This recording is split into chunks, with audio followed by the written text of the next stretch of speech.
A grieving Navy SEAL who lost his wife and daughter finds an abandoned car on a lonely mountain road during a snowstorm. Following the tracks into the forest, Eli discovers an unconscious old woman guarded by a loyal German shepherd that refuses to leave her side. Then, after one long stare, the dog suddenly steps aside and trusts Eli to save the woman's life. Bringing them home pulls Eli into a bitter family conflict filled with money, hidden documents, betrayal, and years of suspicion. The German shepherd begins noticing strange scents and small clues that no one else sees, helping expose the truth. But the biggest surprise comes later, when the old woman leaves, and her dog turns back and chooses Eli instead. Before we begin, tell us where you're watching from, and please like this video and subscribe for more inspiring stories. At 55, Eli Varden had learned that silence was not the absence of sound. Silence could be the ticking of an old wall clock in a room built for 3 people. It could be the hiss of pine logs collapsing in a wood stove. It could be snow brushing against a window while a man stared at an empty chair and remembered exactly who used to sit there. Sunbreak Cabin stood alone on a northern Idaho mountainside above Brightwater Ridge, its weathered cedar walls silvered by too many winters. One corner of the porch sagged. Wind slipped through the western window frame. Snow collected against the old woodshed like folded white blankets. Eli liked it because nothing about the place asked him to stay forever. He was 6'1", broad-shouldered and solidly built, the kind of strength maintained through discipline rather than vanity. His face was distinctly masculine and angular, with a strong jaw, straight nose, and clean-shaven chin. Ash-brown hair, silvering heavily at the temples, was kept in a neat undercut, as if some part of the Navy had refused to leave him. His deep blue-gray eyes were what people remembered most. They were steady, courteous, and profoundly tired. Even alone, Eli wore his long-sleeved green camouflage combat uniform fitted neatly across his shoulders, with matching tactical trousers and dark combat boots. It was not nostalgia. He simply owned little else and disliked choosing clothes. Every morning, he woke before dawn.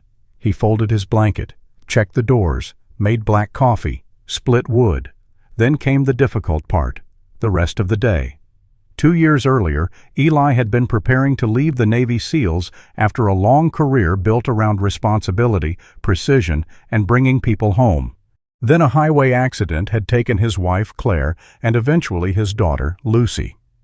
Claire Varden had been 38, slender and warm-faced, with fair skin, shoulder-length chestnut hair, and hazel eyes that seemed permanently amused by her husband's seriousness. She had possessed a quiet stubbornness that could turn Eli's worst moods into surrender without ever raising her voice. Lucy had been 9, small for her age, with her mother's chestnut hair and Eli's blue-gray eyes. She drew dogs on everything: school notebooks, grocery receipts, even one of Eli's old briefing folders. She had once informed him with absolute authority that after retirement they were getting a German shepherd with enormous ears. Claire died soon after the crash. Lucy survived long enough to give Eli hope. That had almost been worse. He sold their house, drained savings, liquidated investments, and paid for travel, rehabilitation, specialists, and treatments that insurance did not fully cover. None of it bought what he wanted. One more summer, one more birthday, one more argument about getting a dog. After Lucy died, Eli left the Navy. He did not drink himself unconscious. He did not pick fights. He did not put a gun to his head. He simply stopped imagining next year. That frightened him more than despair ever had. The only person who occasionally challenged the borders of his isolation was Hank Bellamy, a 67-year-old retired forest ranger who lived about a mile downhill. Hank was a compact, weather-toughened man with sun-browned skin, pale blue eyes, a hooked nose, short gray-white hair, and a neatly trimmed beard. I usually wore a forest green flannel shirt beneath a brown canvas vest and spoke to strangers as though they were merely friends who had failed to introduce themselves. Once every week or two, Hank appeared with firewood, honey, or some excuse so transparent it deserved admiration. "You know," Hank said one morning, setting a jar of honey beside Eli's door, "most people invite a man inside after his 4th unsolicited food delivery. "Most people are smarter than you?" Hank grinned. There had been a time Eli would not have made the joke. Hank noticed. He wisely pretended not to. Inside the cabin, beneath a shelf beside Eli's bed, sat a small pine box. He never opened it in front of anyone.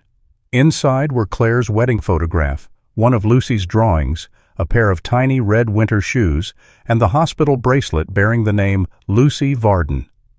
Eli did not look through those things every day. He did not need to. He knew where each item rested in the dark. 3 days later, a bright winter afternoon settled over Brightwater Ridge. Pale sunlight poured across the mountains, turning every snow-covered branch into silver. Eli drove his aging pickup home from town with groceries in the passenger seat. North Pass Road narrowed as it entered the national forest. Tall ponderosa pines rose on both sides, their trunks dark against the snow.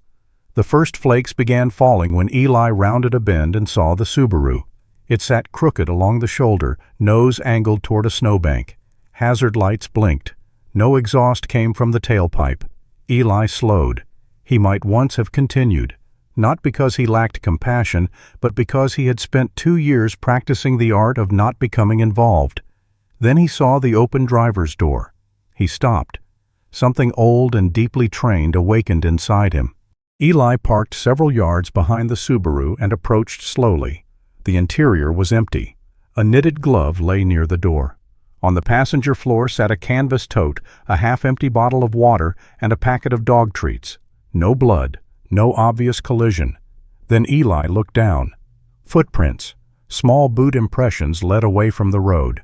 Beside them ran the unmistakable tracks of a large dog. Eli followed them with his eyes until they disappeared among the trees. A faded Forest Service sign stood nearby. Forest Maintenance Shelter, 0.8 mile. His jaw tightened. Whoever had left the car had probably believed help waited there. The problem was that Eli knew the shelter. It had been unmanned for years. He pulled out his phone and called 911. A dispatcher told him emergency crews were delayed by a collision farther south and worsening road conditions. She advised him not to place himself at unnecessary risk and kept the line open long enough to record his location. Eli looked toward the forest. Snow was already softening the edges of the tracks. He could have waited. That would have been reasonable. Then a gust of wind rolled down from the ridge, carrying fine snow over the footprints. Within another hour, there might be no trail at all.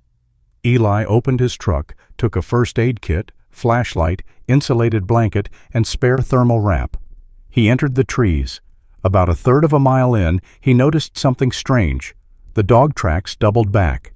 They came toward the road for perhaps 30 yards, then turned again and returned to the human trail. Eli stopped. A dog wandering aimlessly would not move like that. This animal had left someone behind, gone looking for something, then chosen to return. He stared at the paw prints disappearing through the pines. For reasons he could not explain, an image came to him. Lucy at the kitchen table, drawing an absurdly large German shepherd with ears like satellite dishes. "Daddy, dogs know things before people do." He had laughed when she said it. Standing alone in the snow, Eli did not laugh now. He moved faster. The footprints changed after another quarter mile. The first steps had been orderly, then shorter. One boot dragged slightly. A few yards later came a long smear in the snow, then another. Eli's pulse accelerated, though his face remained controlled. "Come on," he murmured to a stranger who could not hear him. "Don't make me late." The sentence stopped him internally. Late. Hospitals had taught him to hate that word. He continued. The forest grew quieter as snowfall thickened. Wind moved high in the pines, but below them everything seemed muffled. Then came a sound, a low growl. Eli stopped immediately. Between two trees stood a German shepherd. The dog was large, male, perhaps 6 years old, with a strong but balanced frame. Warm yellow fur covered his legs, chest, and sides, while a clear black saddle stretched across his back. His muzzle was black, his ears stood upright, and deep amber-brown eyes watched Eli with frightening concentration. Around his neck was a worn dark brown leather collar with a small metal tag. North. North's coat was dusted with snow. He was shivering, but he had not left. Behind him, nearly hidden in white, lay an elderly woman. Mabel Whitlock was 76, petite and softly built, with a round, kind face now drained almost colorless by the cold. White hair had come partly loose from a low bun, strands frozen against her cheeks. Beneath the snow, Eli could see a navy winter coat, charcoal trousers, brown boots, a burgundy scarf, and gray knitted gloves. Her eyes were closed. North moved sideways until his body completely blocked her. The growl deepened. Eli had faced armed men with less determination in their eyes. He did not reach for the dog. He did not stare him down. He lowered himself slowly onto one knee several yards away and placed the medical kit in the snow. "I'm not taking her from you," he said quietly. North's ears shifted. "I'm trying to keep her alive." No movement. Snow settled on Eli's shoulders. He extended both empty hands. North looked at him, then at Mabel, then back again. For several long seconds, neither man nor dog moved. Something passed between them, not magic, not language, but recognition. Two creatures who understood what it meant to stand guard over someone they could not afford to lose. North stepped backward. One step, no more. It was enough. Eli moved quickly to Mabel and checked her breathing. Shallow. He found a pulse at her neck. Weak, but present. "Good," he whispered. "Stay with me." He updated the dispatcher, described Mabel's condition, and followed the emergency instructions he was given. With the temperature dropping and EMS still delayed, Sunbreak Cabin was the closest safe heated shelter accessible by vehicle. Eli wrapped Mabel carefully and lifted her. She weighed almost nothing in his arms. North stayed so close that his shoulder brushed Eli's leg as they moved. By the time they reached the road, snow had nearly erased the trail behind them. Eli secured Mabel inside his truck and opened the rear door. North jumped in without hesitation. The German Shepherd immediately pressed close to the unconscious woman, watching her face. Eli climbed behind the wheel. For 1 second, his hands remained on the steering wheel. He looked into the rearview mirror. An elderly woman he did not know lay wrapped in his emergency blanket. A dog he had never seen guarded her as if the entire world depended on her next breath. And something inside Eli cracked open. Not grief, not yet. Purpose. He started the engine and turned toward Sunbreak Cabin. For the first time in 2 years, Eli Varden was no longer thinking about how much of his life had already ended. He was thinking about the minutes still left to save. And one thought repeated with every turn of the tires through the snow. "Don't let me be too late again." By the time Eli turned the pickup into the narrow drive of Sunbreak Cabin, darkness had begun gathering between the pines. The snow had thickened during the descent from North Pass. Headlights swept across the weathered porch, the woodpile, and the low roof already collecting another white layer. In the back seat, Mabel Whitlock had not opened her eyes. North had not taken his eyes off her. Eli parked as close to the porch as he could, called the emergency dispatcher again, and listened carefully while she repeated the instructions given by the medical team coordinating the delayed response. He had spent years learning how to function while other people panicked. That training returned now without ceremony, not as a SEAL, not as a hero, simply as a man with one vulnerable life in front of him and no room for mistakes. He carried Mabel inside and placed her on the narrow bed nearest the stove. He removed only the soaked outer layers that could safely be taken off, wrapped her in dry blankets, protected her from direct excessive heat, and monitored her breathing while the cabin gradually warmed. Her face remained frighteningly pale. At 76, Mabel was a petite woman with a softly rounded face that must have been warm and expressive under ordinary circumstances. Fine lines surrounded her closed eyes and mouth. Her white hair, normally gathered into a low bun, had partly loosened and now rested damp against her cheeks. Even unconscious, something stubborn remained in the set of her mouth. North positioned himself beside the bed. He was shivering hard now that he was no longer moving. Eli found a clean bowl, filled it with water, and placed it near him. "Drink." North looked at the bowl, then at Mabel. He did not move. Eli tried again several minutes later. Nothing. The German Shepherd stood with his forelegs rigid, amber-brown eyes fixed on the old woman's face as if allowing himself to drink would mean admitting his watch had ended. You're not helping her by collapsing too. North's ears shifted toward Eli's voice. Still nothing. Then Mabel's fingers twitched beneath the blanket. Barely. A movement so small Eli almost thought he imagined it. North saw it immediately. The dog lowered his head, touched his nose gently to the edge of the mattress, and only then turned toward the water. He drank, not greedily. 3 long swallows. Then he returned to the bed. Something tightened beneath Eli's ribs. There had been nights in another hospital when he had sat beside Lucy's bed with untouched coffee cooling in his hands, bargaining silently with machines he knew could not hear him. He pushed the memory aside before it could fully form. Tonight belonged to someone still alive. A distant engine finally reached the cabin. Red emergency lights flashed through the trees. 2 paramedics entered carrying equipment and took over with the practiced efficiency Eli respected immediately. He answered questions without embellishment. Estimated exposure time unknown, discovered unresponsive, breathing maintained, warming performed under dispatcher instruction. The senior paramedic glanced at him once. You medical? Military training. The man nodded. That was enough. Mabel was transferred carefully to the ambulance. North attempted to follow. One paramedic gently blocked him. North stopped. His body went still. Eli knew that stillness. It was not obedience. It was calculation. I'll bring him, Eli said. He had no idea why he said it. 20 minutes later, his pickup followed the ambulance toward Brightwater Memorial Hospital. The hospital was small enough that nobody remained anonymous for long. Fluorescent light replaced snow light. The smell of antiseptic replaced pine smoke. North paced exactly 4 steps in either direction outside the treatment area until a nurse asked Eli whether the dog was dangerous. No. North turned his head toward him. Eli added, unless you try to separate him from her. The nurse considered that and chose not to test the theory. Nearly 2 hours passed before a physician emerged. Dr. Naomi Mercer was 58, of average height and build, with warm brown eyes and dark hair heavily threaded with silver, tied low at the nape of her neck. She wore a white coat over a pale blue knit top and navy trousers, and her calm expression belonged to someone who had spent decades giving frightening news without becoming frightened herself.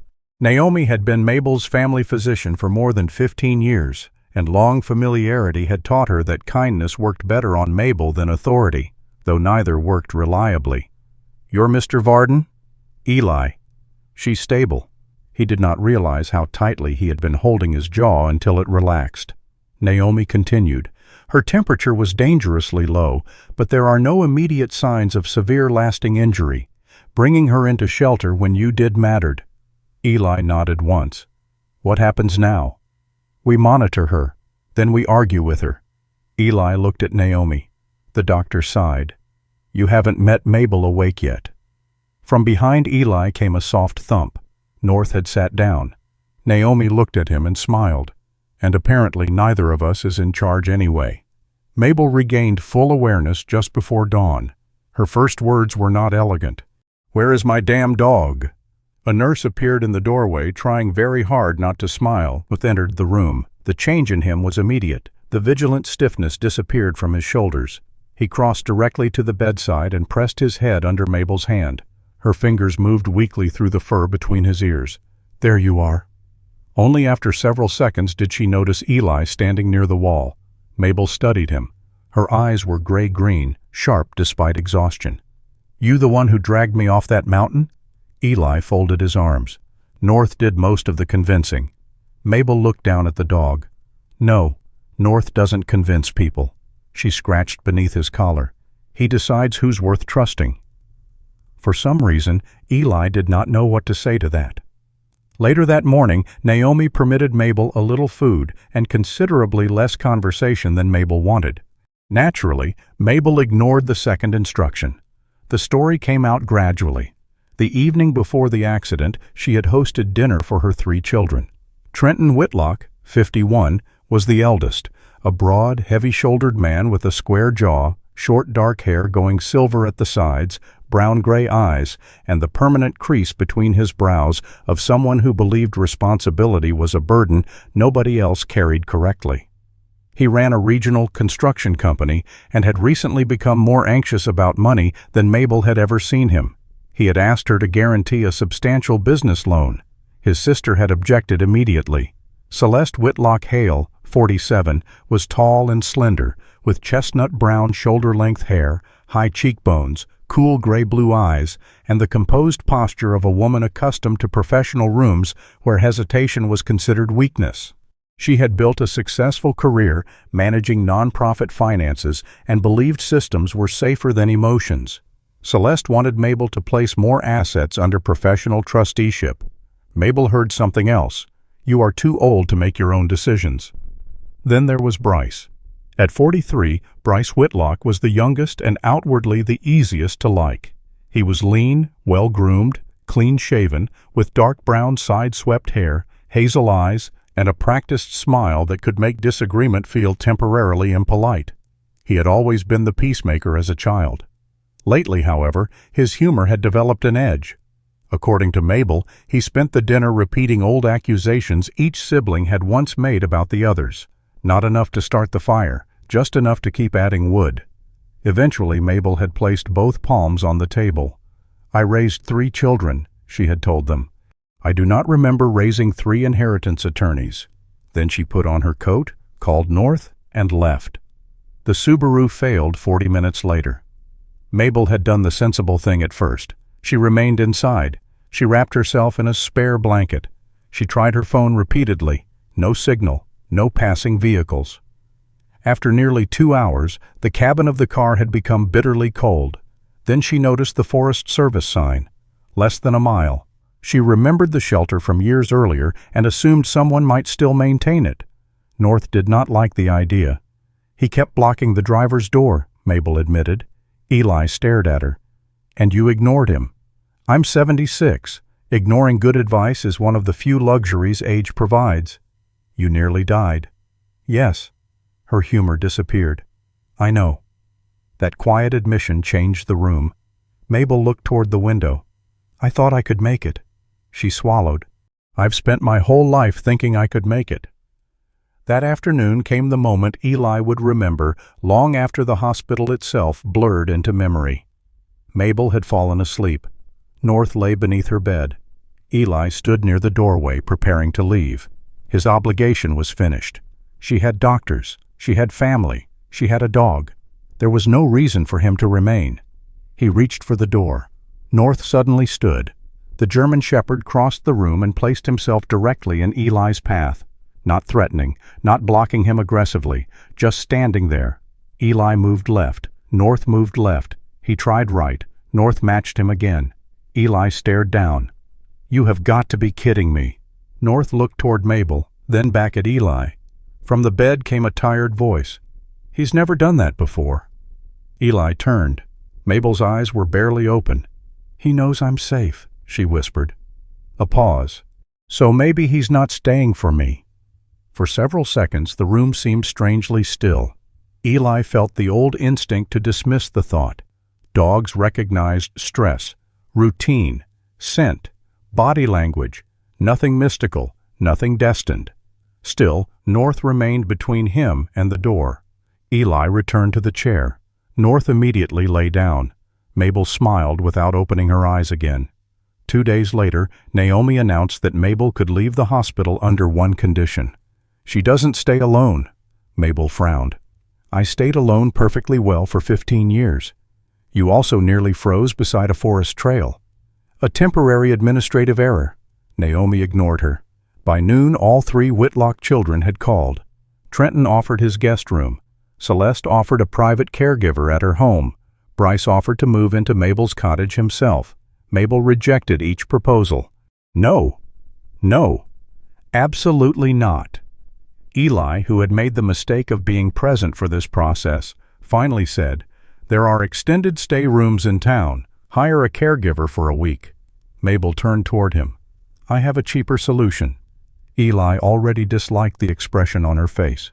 "No, I haven't said it yet." "You don't need to." "I could stay at your cabin." "No." Mabel considered him. "You say that remarkably like my husband used to." "I'm not your husband." "Obviously." He lost arguments more gracefully. Naomi covered a smile with one hand. Eli looked at North for support. The dog was sitting beside Mabel's wheelchair. His tail struck the floor once. Traitor. Mabel's voice softened. 1 week. Naomi gets what she wants. My children stop circling me like worried vultures. North gets a yard. You continue pretending you dislike company. I don't pretend. Excellent. Then nobody has to change. Eli looked through the hospital window at the bright snow beyond the parking lot. Sunbreak Cabin had one spare room. A terrible spare room. One window stuck halfway closed. The railing needed repair. The kitchen barely qualified as civilized. He thought of returning there alone. Then he looked at Mabel, at North, at Naomi, who wisely said nothing. 1 week, Eli said. Mabel extended her hand. Agreed. He shook it. North stood immediately. For the first time since Eli had found them, the shepherd's tail began to wag with something close to satisfaction. Eli noticed. He wished he had not. By sunset, 3 sets of tracks would lead up the steps of Sunbreak Cabin instead of 1. For 7 days at least, the lonely house on the mountain would no longer belong entirely to silence. Sunbreak Cabin had spent years learning how to hold one man. Mabel Whitlock needed less than a morning to decide that arrangement was unacceptable. On her first day back from the hospital, she opened Eli's refrigerator and remained perfectly still for several seconds. Eggs, a package of sliced turkey, butter, black coffee, half a block of cheese, nothing green, nothing that had recently grown from soil. Mabel slowly closed the refrigerator. Eli stood at the counter in his fitted green camouflage shirt and matching tactical trousers, watching her with the expression of a man assessing an unexploded device. You survived the Navy SEALs, she said, but apparently a carrot finally defeated you. I eat vegetables. Potato chips are not vegetables. They start as potatoes. Mabel stared at him. From beneath the kitchen table, North released a long breath that sounded suspiciously judgmental. Eli pointed at the German shepherd. Stay out of this. North blinked once. By the following morning, apples filled a wooden bowl beside the sink. Vegetables occupied an entire refrigerator drawer, and a loaf of fresh bread rested on the counter. Eli did not ask how Mabel had arranged a grocery delivery. He had already learned that asking Mabel how she accomplished something usually resulted in being given another task. Hank Bellamy arrived shortly after 10, carrying split cedar.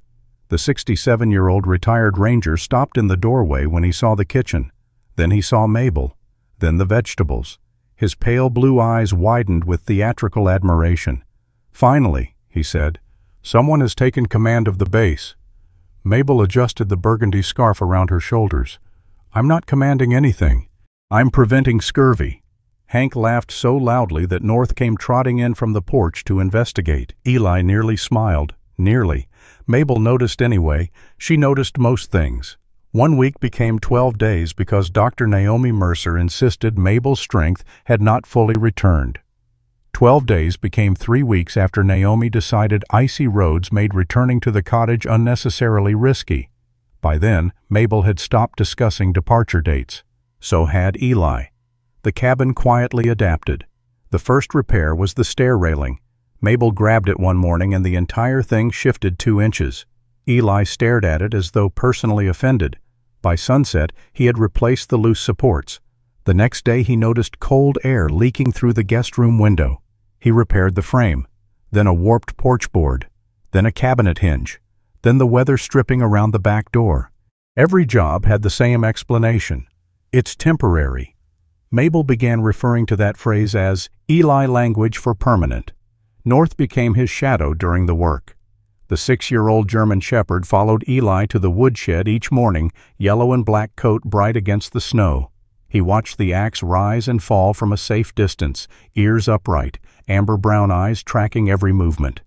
When Eli worked beneath the porch, North lay beside the opening.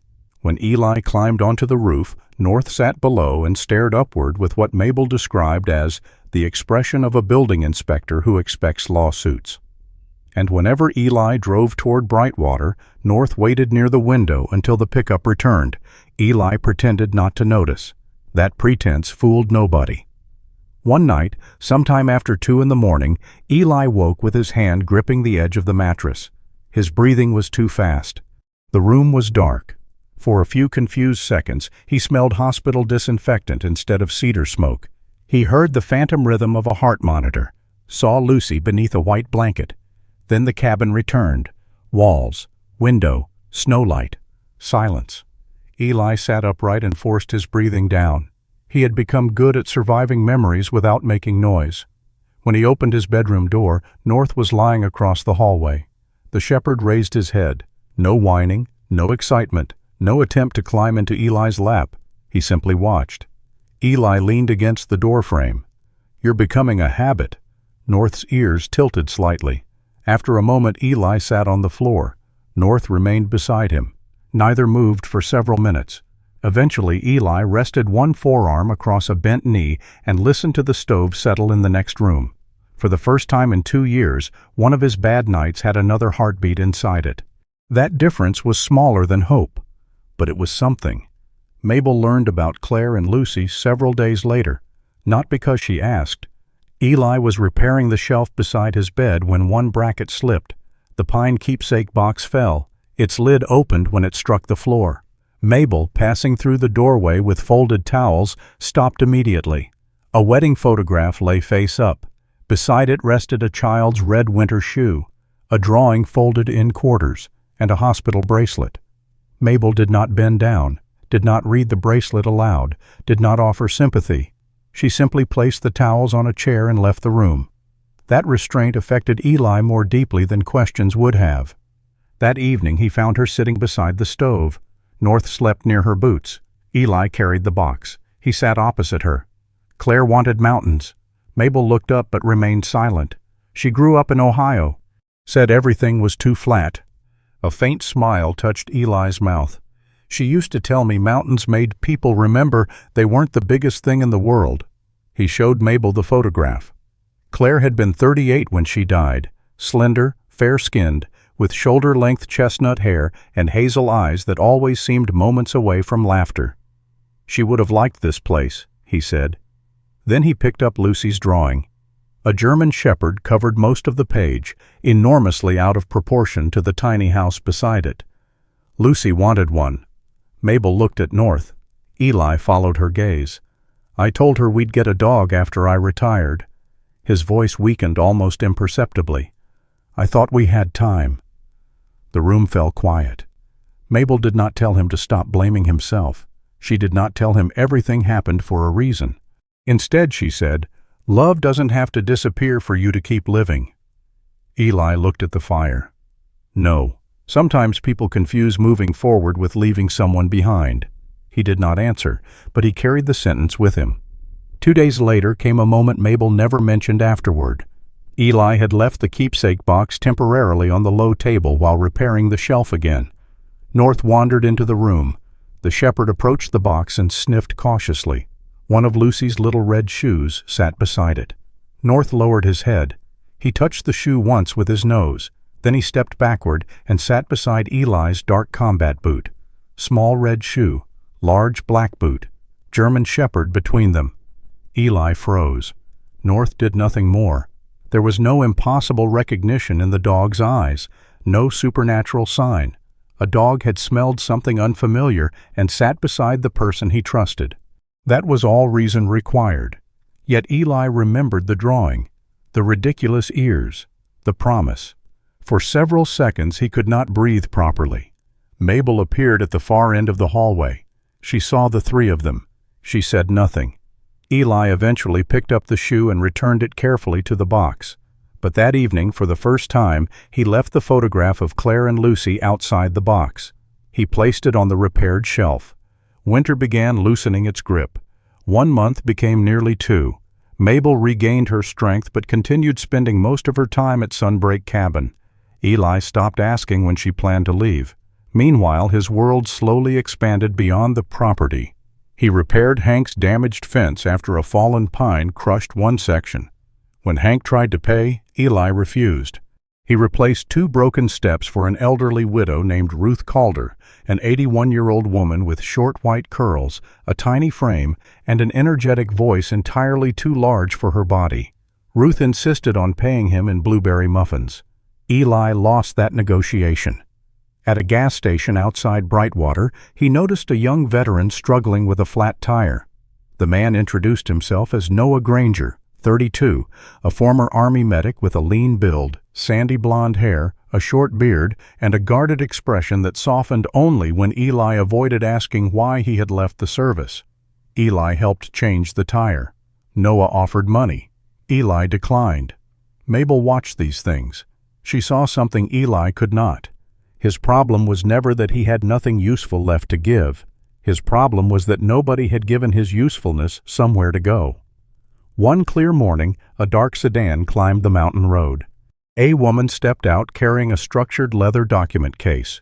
Adeline Addie Cross was 62, slender and straight-backed, with a refined, narrow face, high cheekbones, amber brown eyes, and a chin-length bob of brown hair heavily streaked with silver. Thin rectangular glasses rested low on her nose when she read.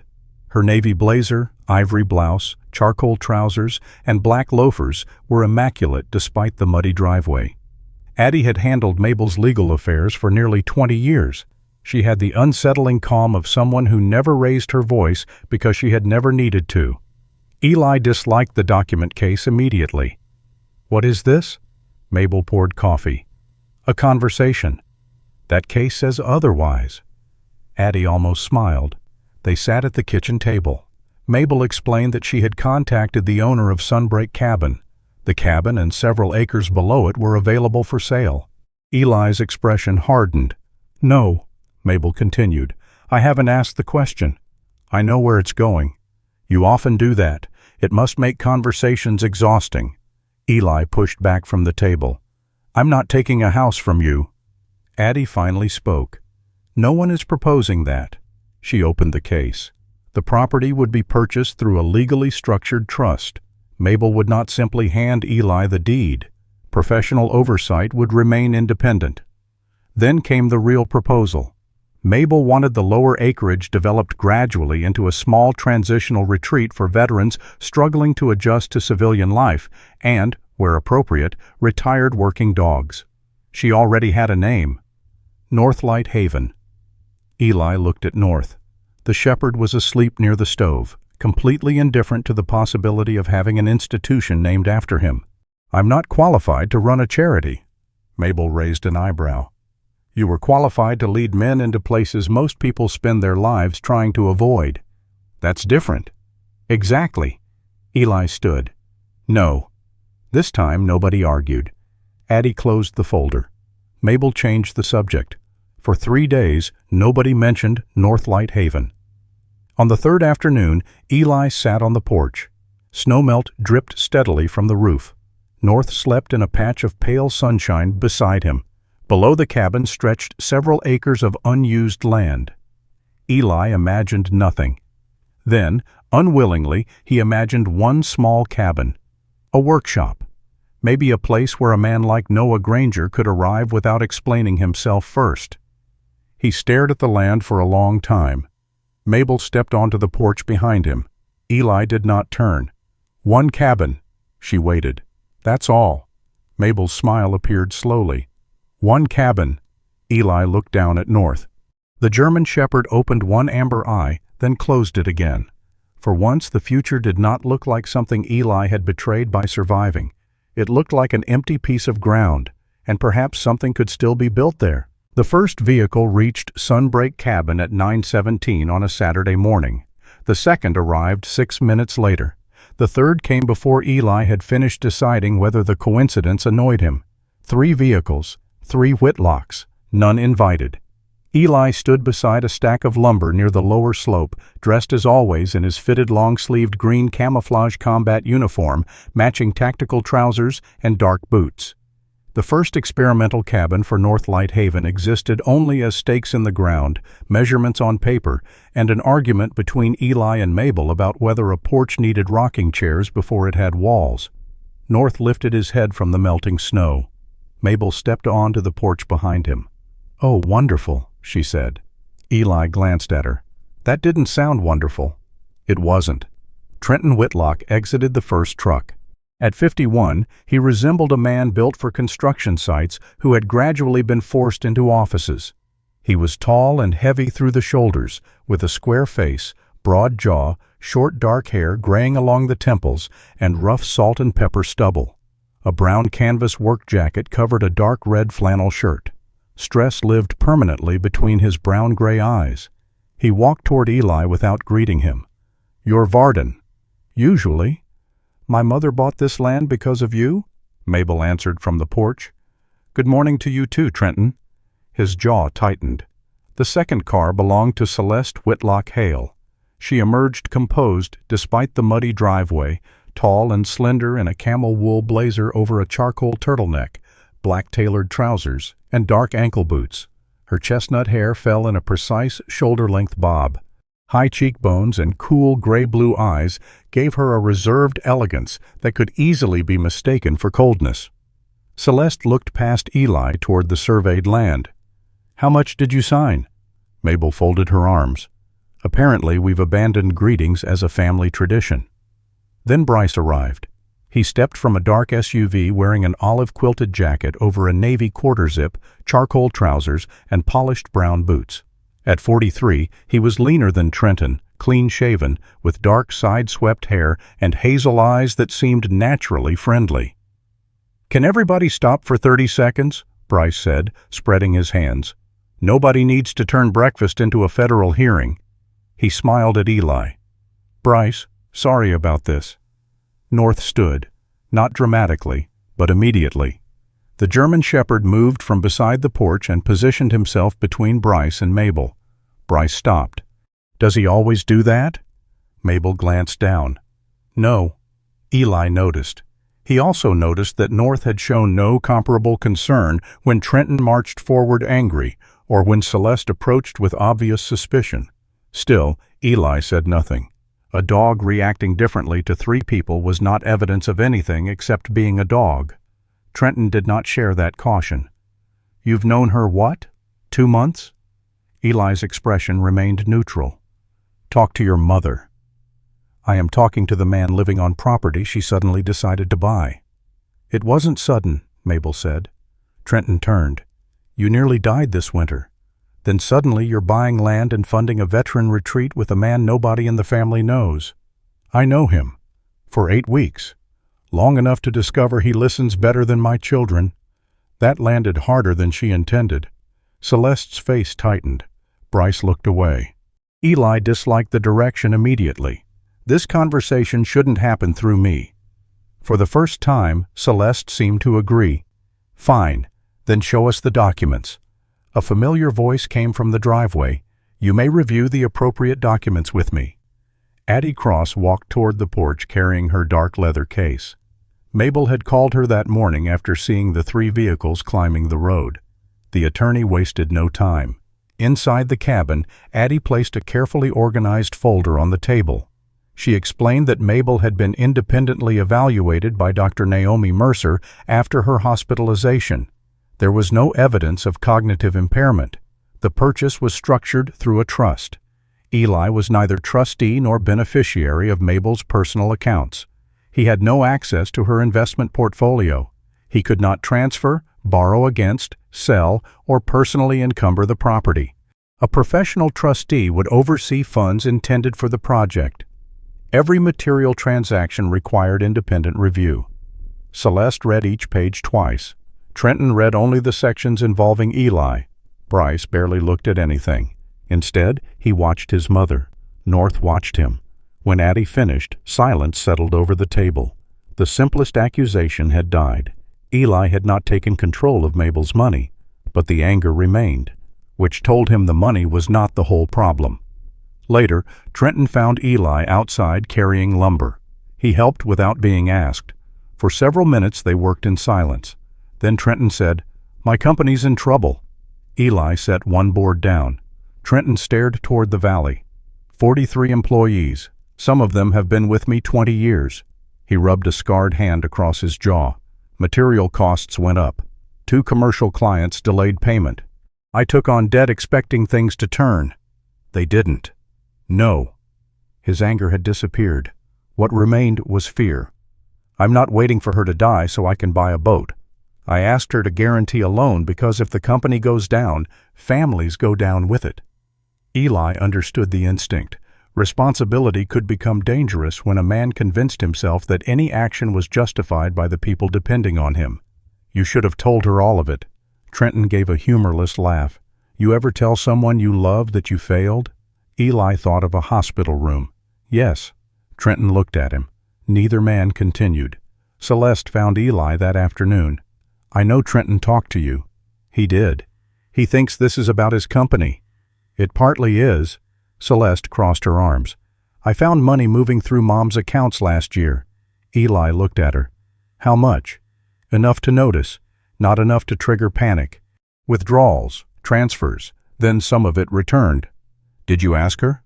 She said she didn't know what I meant. Celeste had copied statements and several legal documents without her mother's permission.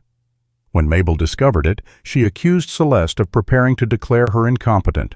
I was trying to protect her. Without telling her. Celeste's eyes hardened. Yes. There was no apology, only certainty. Eli was beginning to recognize a family pattern. Each Whitlock could explain why crossing a boundary had been necessary. Bryce approached him near sunset. Unlike his siblings, he brought coffee. You're collecting confessions now? I'm collecting lumber. Bryce smiled. Trenton thinks responsibility makes him king. Celeste thinks a spreadsheet gives her moral authority. And you?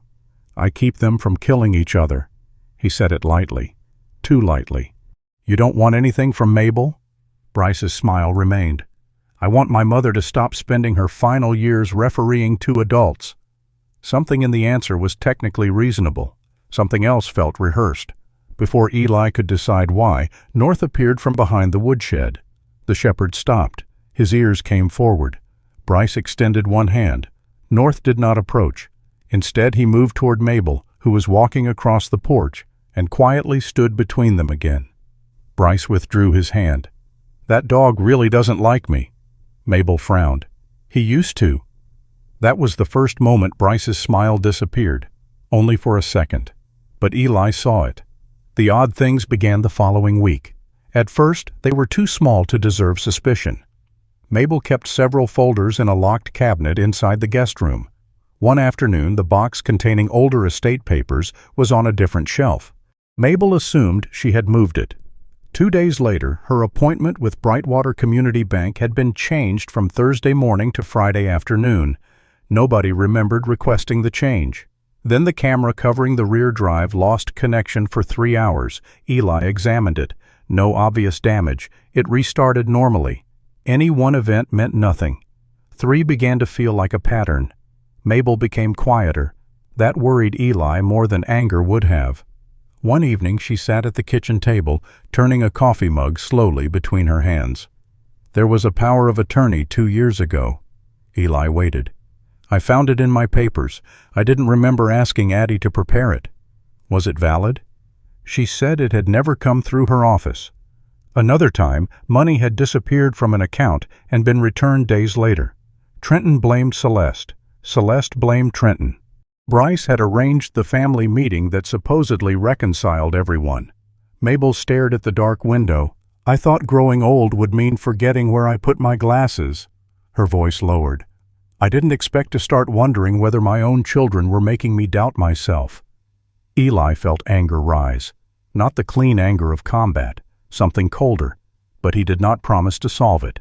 He took the papers to Addie. Addie made one phone call. Detective Mara Kessler arrived the next afternoon.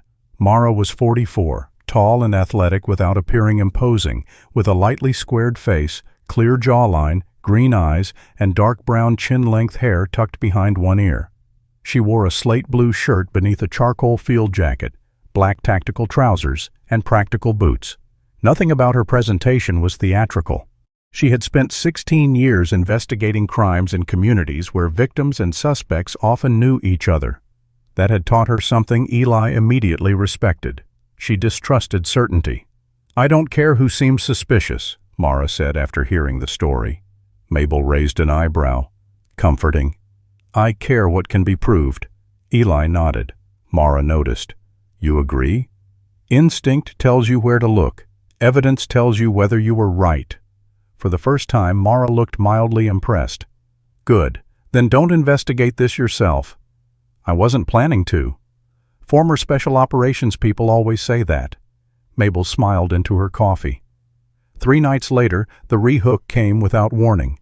Mabel had gone to bed. Eli was reading at the kitchen table. North had been asleep beside the stove. Suddenly, the shepherd's head snapped up, not toward the door, toward the dark window over the sink. His body became perfectly still. Then he walked to the glass and stared outside. Eli turned off the lamp. Nothing. No sound. No headlights. North did not bark. He touched his nose once to the bottom corner of the window. Eli stepped closer. In the faint moonlight, he saw a tiny red point appear beyond the woodshed, then vanish. A flashlight covered by a hand. Someone was outside.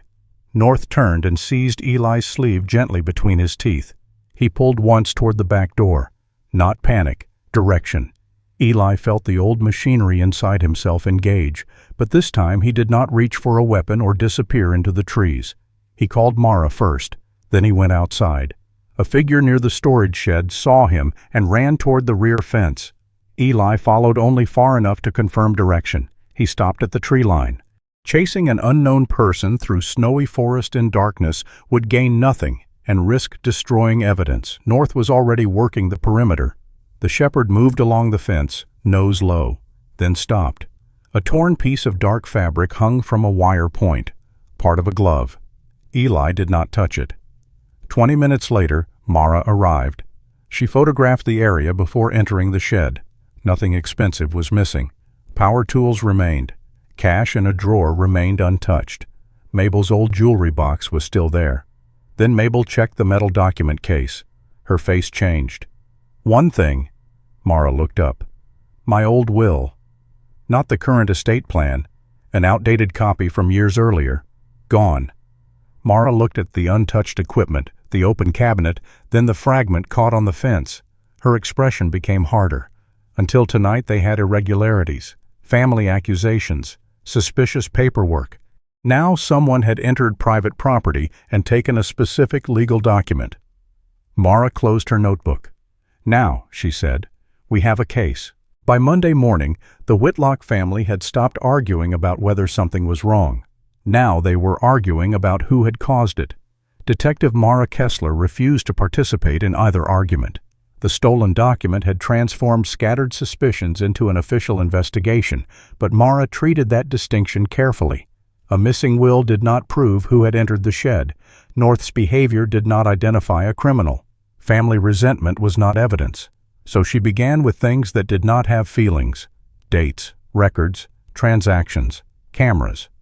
Addie Cross supplied copies of every legitimate estate document her office had prepared for Mabel.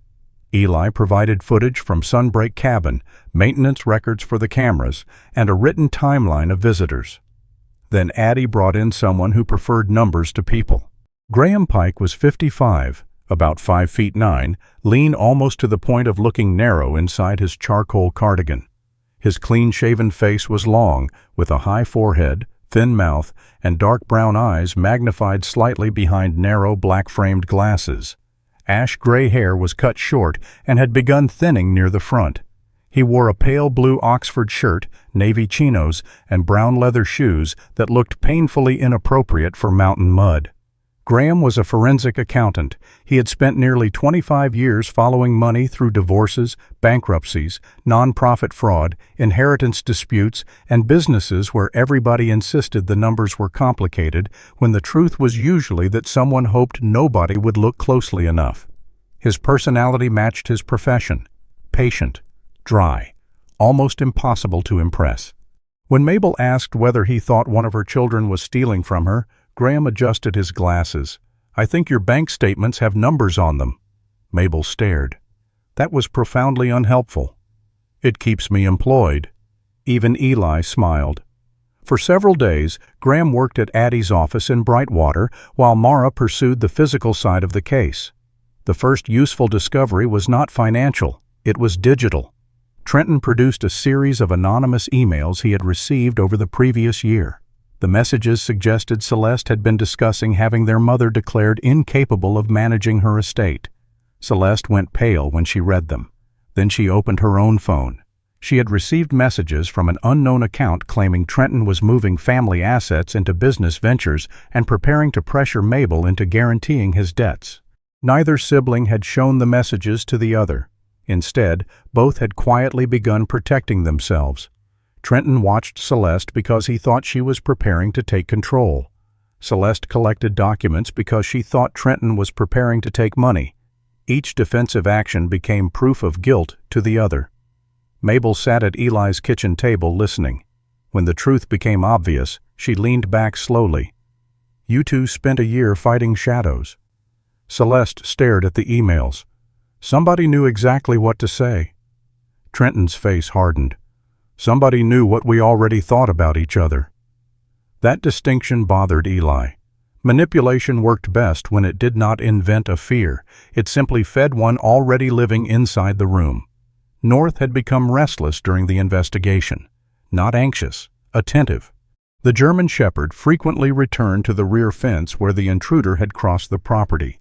He sniffed along the ground, then around the storage shed, sometimes pausing beside the driveway before moving away again. Eli did not encourage him to track. Several days of snow, people, police, and vehicles had contaminated the area beyond usefulness. But one behavior repeated.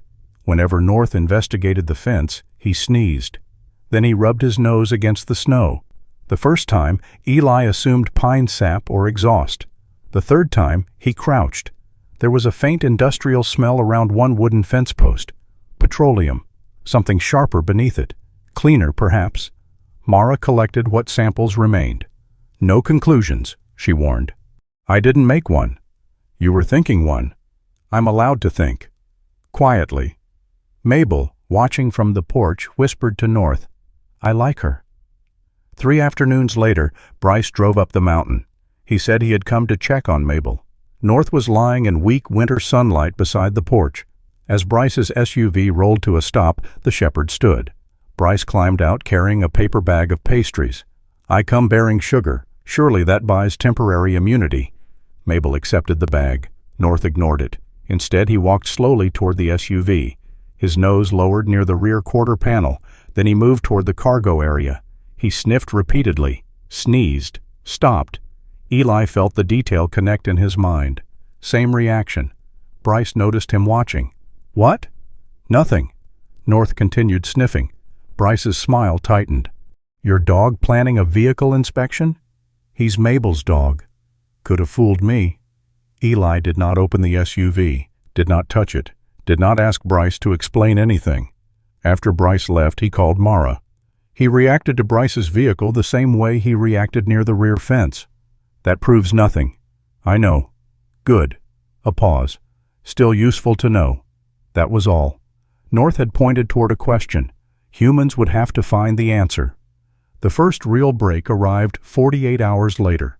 A county traffic camera positioned near the North Pass junction had recorded Bryce's SUV shortly before midnight on the night of the shed intrusion.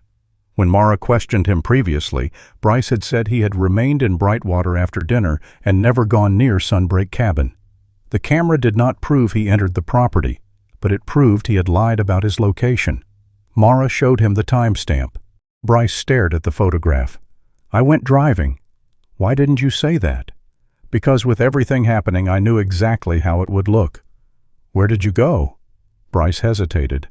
"I don't remember." Mara closed the folder. People usually remembered where they drove at midnight when a police investigator asked. At the same time, Graham found the money. Not one dramatic transfer. That would have been easier. Instead, small amounts had moved irregularly from an account Mabel rarely checked. Some were returned. Others traveled through intermediate payments. Individually, none looked catastrophic. Together, they formed a pattern. Graham traced several transfers to an LLC created 4 years earlier, Blue Alder Consulting. The listed organizer was Bryce Whitlock. Mabel stared at the printout for a long time. "I remember that company." Graham waited. "Bryce said he was going to do marketing consulting. Did you invest?" I lent him $20,000. He paid it back. Graham slid another page toward her. Not all of this came from that loan. Mabel did not touch the paper. Something in her face changed. Not shock. Recognition. As if several memories she had refused to place together had finally chosen their own arrangement. The rehook came from Addie. She arrived at Sunbreak Cabin carrying an old legal folder. No one noticed North at first. He was beneath the table. Addie laid a document in front of Mabel. I found this in archived correspondence. It was the disputed power of attorney. Mabel's signature appeared at the bottom. She touched it. That is my signature. Addie nodded. But this isn't the document you signed. The room went silent. Addie produced a scanned copy preserved automatically by her office when Mabel had once reviewed an unrelated limited authorization concerning property taxes. The first page matched. The signature page matched. But several pages between them did not. Someone appeared to have combined a legitimate signature page with altered terms. Mabel looked at the document. North emerged from beneath the table and rested his muzzle against her knee. She did not pet him. Her hand simply settled on the top of his head. For the first time since Eli had known her, Mabel looked old, not physically weak, wounded somewhere age could not explain. I kept wondering whether I had forgotten, she whispered. Eli understood immediately. The missing money hurt. The false document hurt. But something else had been worse. Someone had made Mabel question her own mind. North pressed closer. Mabel closed her eyes. Then she straightened. Find out who did it. The investigation widened, and uncomfortable truths appeared everywhere. Trenton had approached a lender using projected family backing without obtaining Mabel's formal consent. He had convinced himself he would ask her before anything became binding. Celeste had copied private estate records and sent them to her own attorney while considering whether Mabel needed greater financial oversight. Both actions were serious breaches of trust. Neither amounted to the pattern Mara was seeing around Bryce. Mabel confronted them separately. Trenton admitted what he had done. Celeste did too. Neither tried to make it sound noble anymore. By then, excuses had become exhausting. Mabel called all 3 children to Sunbreak Cabin the following Sunday. Addie sat beside her. Mara remained outside unless needed. Eli stayed near the kitchen, not because Mabel required protection from her children, but because she had asked him not to leave. North sat at her feet. Mabel spoke without anger. All changes to my estate stop today. Trenton looked down. Celeste nodded. Bryce went still. A professional trustee will oversee distributions. Graham finishes the audit. Addie handles the legal documents. Nobody in this family touches anything until we know exactly what happened. Bryce stood. This is him. He pointed at Eli. This started when he showed up. Eli did not move. Bryce's voice rose. He gets the property. He gets the project. Now suddenly we're all suspects? Trenton stood too. You lied about being on North Pass. Bryce turned on him. And you tried to mortgage Mom's name to save your company. Trenton lunged one step forward. Eli stepped between them. Not aggressively, simply immovable. No one needs to steal this family from you, Eli said quietly. You're doing that yourselves. Trenton stopped. Bryce looked away. By evening, Mara had enough pieces to confront him properly. Traffic footage placed his vehicle nearby. Financial records linked money to Blue Alder Consulting. Email metadata connected several anonymous accounts to services Bryce had used. Archived documents showed altered pages. Residue consistent with products used at a rented automotive workspace helped explain the recurring odor, and records confirmed Bryce had regular access to that garage. No single clue solved everything. Together, they left very little room. Bryce sat at Mabel's table. His practiced smile was gone. I borrowed money first. Nobody interrupted. I thought I'd put it back before she noticed. He swallowed. Then Trenton started asking questions. Celeste started digging through records. So you made them blame each other, Mabel said. Bryce nodded. If they were fighting, nobody was looking at me. The confession did not come dramatically. It came in fragments. Borrowing became concealment. Concealment became altered paperwork. Fear became manipulation. He admitted creating anonymous messages. He admitted entering the property to retrieve the old will because he feared discrepancies between versions might expose what he had done. When he finished, Mabel sat completely still. She did not slap him. She did not shout. That somehow made Bryce look more frightened. Finally, she asked one question.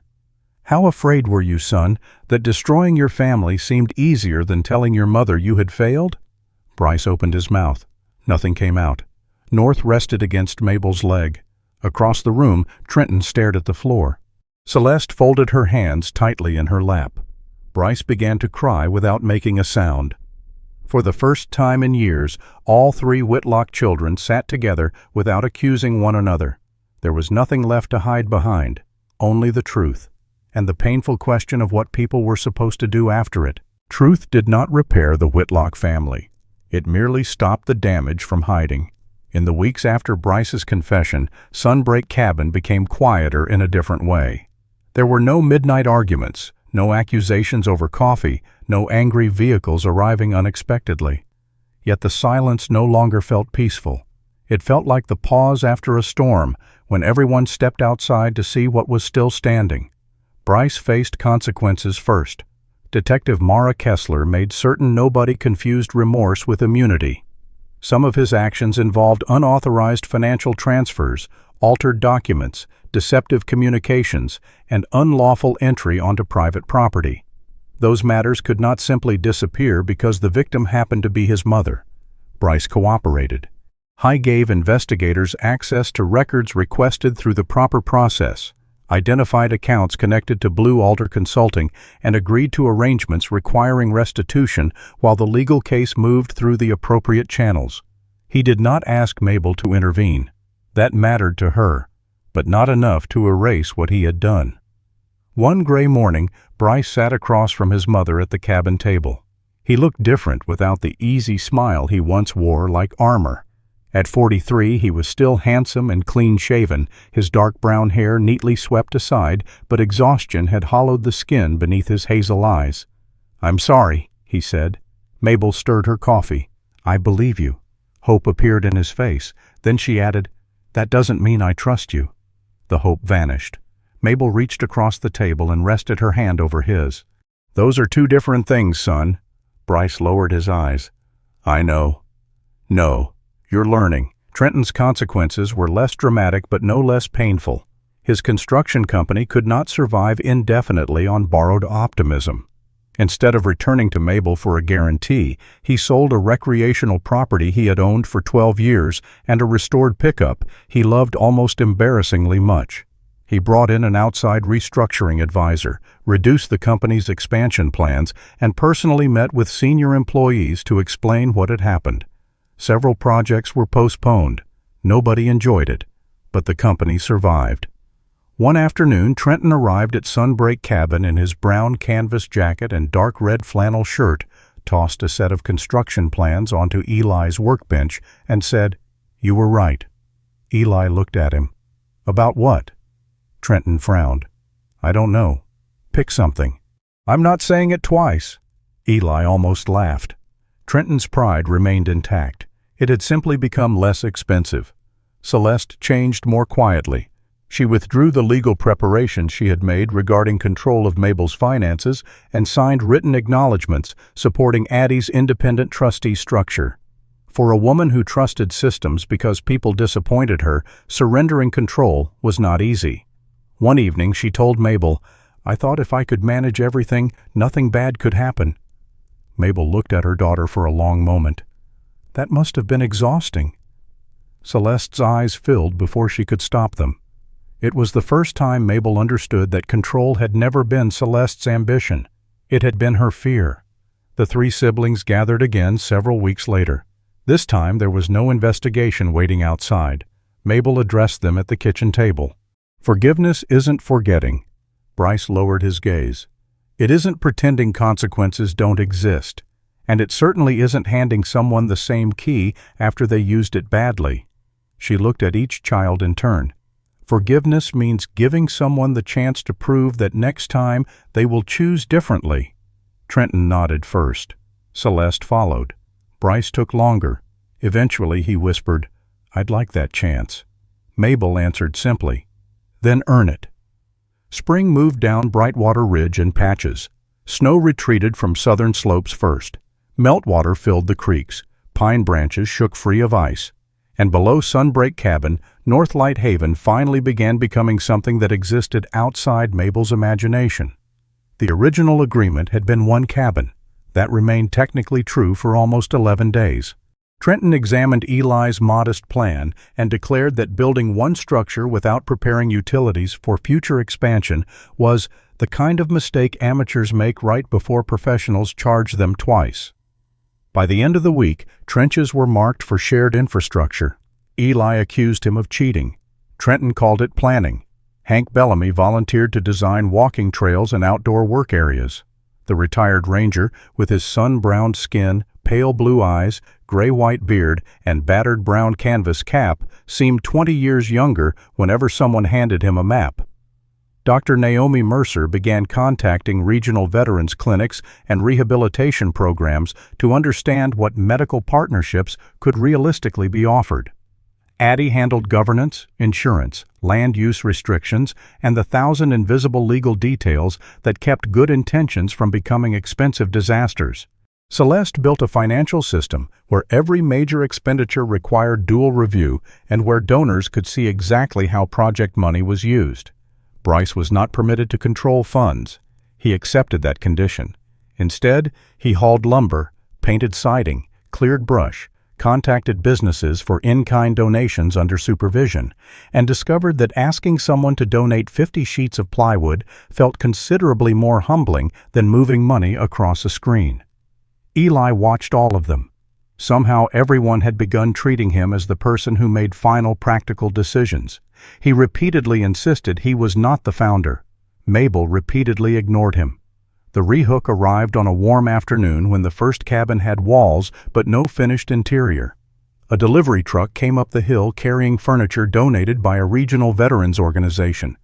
Among the pieces was a small wooden bed, a child's bed, white-painted frame, rounded corners, nothing remarkable. Eli saw it coming down the ramp. Everything inside him stopped.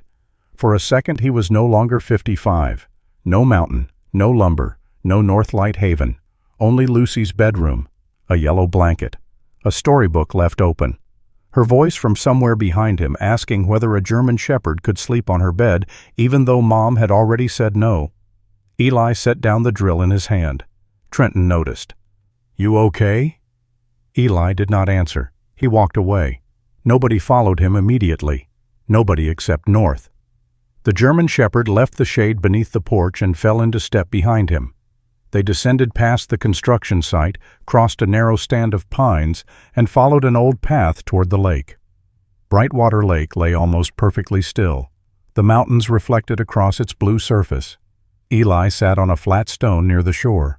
North settled several feet away. For a long time neither moved. Then Eli looked at him. "Lucy wanted a dog like you." North's ears lifted. "She drew German shepherds everywhere." A weak laugh escaped him. Terrible drawings, heads too big, legs too short. North tilted his head. Eli smiled despite himself. She would have loved those ears. The smile did not survive. "I told her we'd get one after I retired." He stared across the water. "I kept telling everyone there was more time." His voice lowered. "There's always another deployment, another month, another summer." North moved closer. Eli looked down at his own hands. "I sold the house after the accident." The words came more easily once they started. "Savings, investments, anything I could turn into another specialist, another treatment, another chance." He swallowed. "I would have sold everything twice if someone had told me it would buy her one more day." North sat beside him now. Eli's eyes burned. "For years I could get men out of places they weren't supposed to survive." His voice broke. "But I couldn't bring my own family home." The tears came quietly. No collapse, no dramatic cry toward the sky. Just a man finally allowing grief to move instead of imprisoning it. North placed his heavy head on Eli's knee. Eli rested one hand between the shepherd's ears. Nothing supernatural happened. The lake did not change. No sign appeared in the clouds. Claire and Lucy did not return. A dog simply stayed. Sometimes staying was enough. When Eli finally stood, the sun had shifted westward. North stood with him. They walked back uphill together. The construction site came into view through the trees. Life had continued while he was gone. Trenton and Celeste were arguing over the placement of a window. "You moved it 6 inches, Celeste said. "It needs 6 inches. The approved drawing says otherwise." "The approved drawing doesn't know how walls work." Nearby, Bryce carried lumber from one pile to another without joining the argument. Hank was showing Noah Granger how to set fence posts along the future walking trail. The 32-year-old former Army medic had begun volunteering twice a week. His sandy blonde hair was longer now and his short beard less carefully trimmed, but the guardedness that once lived permanently in his face seemed to loosen whenever his hands were occupied. Naomi stood near her car speaking with Addie about regional service providers. Mabel waited on the porch. She held 2 cups of coffee. Eli climbed the steps. She gave him one. She did not ask where he had gone. She did not ask whether he had cried. She only said, "They're arguing about a window." "I heard. Should we stop them?" Eli watched Trenton point indignantly at a measuring tape while Celeste held the blueprint like evidence before a jury. "No." Mabel smiled. "Good." North lay down between their chairs. Eli looked across the hillside. Months earlier, there had been only snow and unused ground. Now there were foundations, lumber, people, mistakes being corrected before paint covered them. He thought about Bryce, Trenton, Celeste, Mabel, about himself. None of them could purchase their way backward. Money could restore an account, replace a document, build a cabin, hire a lawyer, pay a hospital bill. But it could not buy yesterday. It could not make trust instant. It could not purchase forgiveness before it was earned, and it could never pay enough to bring Claire or Lucy back. What remained had to be built differently, slowly, by hand. Eli looked at the unfinished cabin below. For years, healing had sounded to him like returning to the man he had once been. Now he understood that man no longer existed. Maybe he was not supposed to. Healing was not returning. It was becoming. Becoming someone capable of carrying the dead without joining them. Someone capable of remembering without disappearing. Someone who could still build a door and believe another person might someday walk through it. Below the porch, a hammer struck wood. Then another. The mountain answered with echoes. And for once, Eli did not hear loss in them. He heard construction. Spring did not arrive all at once in Brightwater Ridge. It came in small permissions. First, the snow softened along the southern slopes. Then water began running beneath the ice at the edges of the road. A week later, the pines smelled green again. By early May, the mountains had shed most of their white, and Sunbreak Cabin no longer looked like the tired rental Eli Varden had once chosen because it seemed temporary. The roof was new. The porch had been rebuilt. Fresh glass caught the morning light. The old shed had become a workshop with wide doors and long wooden benches. 3 completed cabins stood farther down the slope, spaced between young pines and connected by a gravel path. A 4th was still being finished. At the entrance, a cedar sign stood between 2 stone posts. Northlight Haven. Below it, carved in smaller letters, a place to begin again. Eli had argued against the phrase. Mabel had ignored him. That, too, had become tradition. The Whitlock family had not transformed into a cheerful postcard version of itself. Trenton was still impatient. He still believed every construction problem could be solved faster if everyone simply listened to him. Celeste still checked invoices twice, then checked them again because Trenton complained about the first 2 checks. Bryce was still rebuilding trust one small act at a time and continued living under the consequences of the legal case. But something important had changed. They had stopped trying to win. Trenton began calling Bryce for reasons that had nothing to do with money.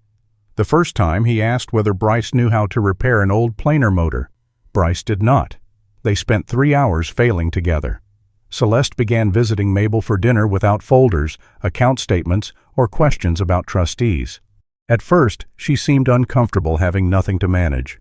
Mabel solved that by teaching her to make pie crust. Celeste discovered pastry did not respond well to control. Mabel found this extremely funny. Bryce repaired a damaged wooden chair in one of the cabins after everyone had gone home. He replaced a cracked support, sanded the armrest, and left before anyone noticed. Trenton discovered it the next morning. "Bryce do this?" Eli nodded. Trenton inspected the repair. "He used too much glue." Eli looked at him. Trenton cleared his throat. "Still solid." It was the closest thing to praise he had offered his brother in months. Mabel watched these changes without pretending they erased the past. She had finally understood that perhaps families were not supposed to return to what they had been. Sometimes returning was impossible. Sometimes rebuilding meant admitting the old structure had failed. On a clear Tuesday morning, Mabel announced she was going home. Eli was tightening a hinge on the porch gate. He stopped. "What?" "My cottage." "I know what home means." "Do you?" The question irritated him because it landed too close to something he had not examined. Mabel stood beside the porch in her cream sweater beneath the navy winter coat she still wore on colder mornings. At 76, she had regained nearly all the strength lost during the winter. Her white hair was once again neatly gathered at the nape of her neck, and her gray-green eyes had recovered their usual mischief. "Naomi says I'm perfectly capable of living independently." "She said that 3 weeks ago." "Yes. And you didn't leave." "I liked the breakfast service." "You cooked breakfast." "Exactly. Standards were maintained." Eli returned to the hinge. Too quickly. Mabel watched him. "You're upset." "No." "Your jaw does that thing." "My jaw is fine." "Seals are terrible liars." "We're excellent liars." "Then retirement has ruined you." North, lying in the sun near the door, lifted his amber-brown eyes and looked from one of them to the other. Eli pointed at him. "Don't start." Mabel smiled. The next morning, Hank Bellamy arrived to help load her belongings. The retired ranger carried 2 suitcases down the porch steps, complaining loudly that Mabel apparently believed temporary housing required the possessions of a small monarchy. "I brought 3 sweaters." "You brought a cast-iron skillet." "I don't trust Eli's pans." "They're pans." That is exactly what someone with bad pans would say. Eli loaded the final box into Mabel's Subaru. The same car that had once sat dead beside North Pass had been repaired months earlier. Now it looked ordinary. That felt strange. Objects survived their worst days without knowing those days had mattered. Mabel hugged Hank. Then she turned toward Eli. For all her ease with words, she suddenly seemed unsure what to say, so she said nothing. Eli respected that. He opened the driver's door for her, then he looked toward the porch. North had not moved. The German shepherd lay with his front paws crossed, black saddle gleaming in the sun. "North." The dog lifted his head. "Go." North stood. He walked down 2 steps. Mabel opened the rear door of the Subaru. "Come on, boy." North looked at her. His tail moved once. He descended another step, then stopped. The moment stretched. Mabel called him again. North took 1 step towards the car. Eli felt an unexpected tightness in his chest. He told himself it was ridiculous. North belonged with Mabel. That had always been understood. Then the dog turned. He looked directly at Eli. For several seconds, neither moved. North walked back up the steps. He crossed the porch and sat beside Eli's left boot. Not near him, against him. Eli stared down. "North." The shepherd leaned his shoulder into Eli's leg. Mabel closed the car door. Eli looked at her. "You forgot your dog." "No." Her voice was gentle. "He didn't forget me either." Eli frowned. Mabel walked closer. "When Harold died, North followed me everywhere." This was the first time she had spoken at length about her late husband. He had been Harold's dog in the beginning, but after the funeral, North slept outside my bedroom every night. She looked at the shepherd. "I thought he was grieving." "Wasn't he?" "Yes." Then Mabel looked at Eli. "But I think he was also working." Eli said nothing. "He stayed because I was the one who needed him most." Her expression softened. "For months now he waits for you when you drive into town. He watches your door at night. He follows you when you disappear toward the lake. Half the time I call him, he checks where you are before deciding whether to come." Eli looked down at North. The dog's ears remained relaxed. Mabel smiled faintly. Some dogs belong to the people who buy them. She paused. Some belong to the people who raise them. Then she rested one hand against North's neck. And sometimes they decide for themselves. Eli swallowed. You sure? Mabel looked offended. I am 76, not confused. That wasn't what I meant. I know. Her tone softened. Yes, I'm sure. North shifted his weight closer. Mabel kissed the top of his head. Take care of him. Eli started to answer. Mabel pointed at North. I was talking to the dog. That made Eli laugh. Fully this time, not almost. Mabel smiled and drove away. By late summer, Northlight Haven accepted its first official resident. His name was Cal Mercer, 34, a former Marine communications specialist who had left active service after 11 years. Cal was tall but thin, with long arms, narrow shoulders, a weathered rectangular face, pale skin, and close-cropped dark blonde hair. A trimmed beard covered his jaw, though patches of gray had already begun appearing near the chin. His light blue eyes rarely stayed in one place for long. He was polite, too polite, the kind of polite that kept everyone at arm's length. Beside him sat a young service dog named Juniper, a 3-year-old female Labrador German Shepherd mix with a dark honey coat, black shading along the muzzle, large brown eyes, and nervous energy visible in the way she constantly checked Cal's hands for direction. Cal drove through the gate, then stopped. He did not get out. 5 minutes passed. Eli saw the vehicle from the workshop. North saw it first. The shepherd stood and looked toward the gate. Eli wiped sawdust from his hands. Together they walked down. Cal finally opened the driver's door. Sorry, he said immediately. For what? I'm early. Eli checked his watch. You're 12 minutes late. Cal stared. Eli allowed the smallest smile. Which means nobody cares. Cal looked toward the cabins. I don't know if I'm supposed to be here. Eli recognized the sentence, not because he had heard it before, because he had lived it. He opened the gate wider. There's no such thing as too early to start again. Cal looked at him for several seconds, then nodded. Juniper jumped from the vehicle. The young dog stayed pressed against Cal's leg. North did not approach immediately. He simply walked beside them as they entered. The place was busier than Cal expected. Hank was teaching 2 veterans how to reset fence posts along the Western Trail. Celeste sat in the small office reviewing receipts, though she had finally learned not to correct Trenton's handwriting out loud. Trenton was on the roof of the 4th cabin, arguing with a tape measure as if it had personally betrayed him. Bryce crossed the yard carrying lumber. He stopped when he saw Cal. Need a hand? Cal hesitated before handing him a duffel bag. Mabel's Subaru appeared 20 minutes later. She stepped out carrying an apple pie. I leave for 3 months and apparently everyone forgets how to feed people. You were here Sunday, Eli said. Exactly. Neglect. Cal looked confused. Eli nodded toward Mabel. You'll get used to her. I heard that, she said. That was the point. Laughter moved through the yard. Cal's shoulders dropped slightly. Only slightly. But Eli noticed. The rehook came quietly. Juniper remained hesitant around everyone. She refused to lie down. Every new sound made her turn sharply. When North approached the porch, Juniper stiffened. North stopped several feet away. He did not crowd her, did not sniff aggressively, did not demand interaction. He simply lowered himself onto the boards. Juniper watched him. Minutes passed. Then she stepped forward. One paw, another.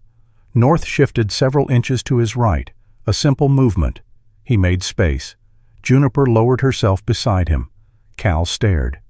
She hasn't done that around another dog since we left base. Eli watched the 2 animals resting shoulder to shoulder. North had once guarded a woman in the snow. Then he had stayed beside a man who could not sleep. Now he had done something smaller. He had moved aside. Sometimes welcome was not pulling someone closer. Sometimes it was simply making room. Cal sat on the porch step. For the first time since arriving, he stopped looking toward the gate. That evening, Eli stood outside Sunbreak cabin holding a cup of coffee. The sun dropped slowly behind the mountains, staining the valley gold. North rested near his boots. From somewhere below came the sound of Hank laughing. A hammer struck wood. Mabel was scolding somebody about coffee. Eli looked toward the ridge. Claire came to mind. Then Lucy. He did not force the memories away. The ache remained. It probably always would. But grief no longer felt like a locked room. It felt more like a room inside a larger house, one he could enter, one he could leave, one whose door no longer sealed behind him. Eli looked at North. Once, he had believed he saved Mabel because he happened to stop beside an abandoned car. Later, he believed Mabel had saved him by refusing to leave his cabin as empty as she found it. Now he saw something larger. A broken-down car, a stubborn old woman, a loyal dog, a lonely road. A man who happened to arrive at the right moment. None of them had planned the path, yet somehow the path had led here. A vehicle appeared far down the mountain road. North raised his head. Eli watched it climb toward the haven. Another visitor. Maybe another veteran. Maybe someone delivering lumber. Maybe somebody lost. It did not matter. Eli placed his coffee on the railing. North stood beside him. "Looks like we've got company, buddy." The shepherd's tail moved. Eli started down the steps. North followed. Together they walked toward the gate, and once again, Northlight Haven opened. Sometimes, the miracles God sends into our lives do not arrive with thunder, angels, or signs in the sky. Sometimes, they arrive on four paws. Eli believed the most important part of his life had ended when he lost Claire and Lucy. He had survived battles that would have broken many men, yet grief left him standing in a quiet cabin with no enemy to fight and no mission to complete. He thought he had escaped the world because there was nothing left in it for him. Then, on an ordinary winter road, he chose to stop. He could not have known that an abandoned car, an elderly woman buried beneath the snow, and a faithful German shepherd named North would become the beginning of a completely different life. Perhaps that is how God often works.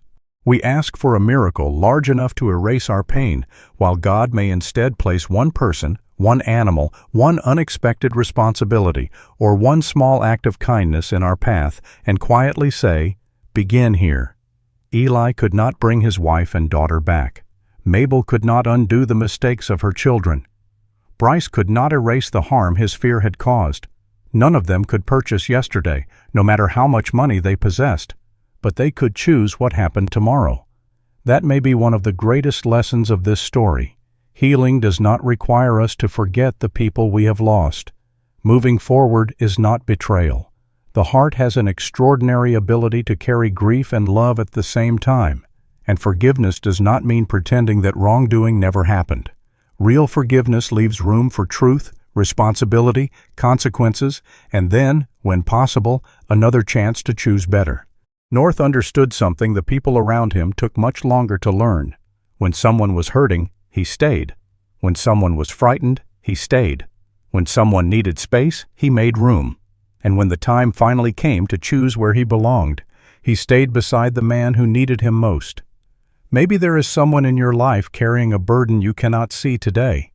It could be an elderly neighbor who has grown lonely, a veteran trying to find purpose after service, a family member whose anger is hiding fear, a stranger standing at the edge of giving up, or even an animal quietly asking someone to notice.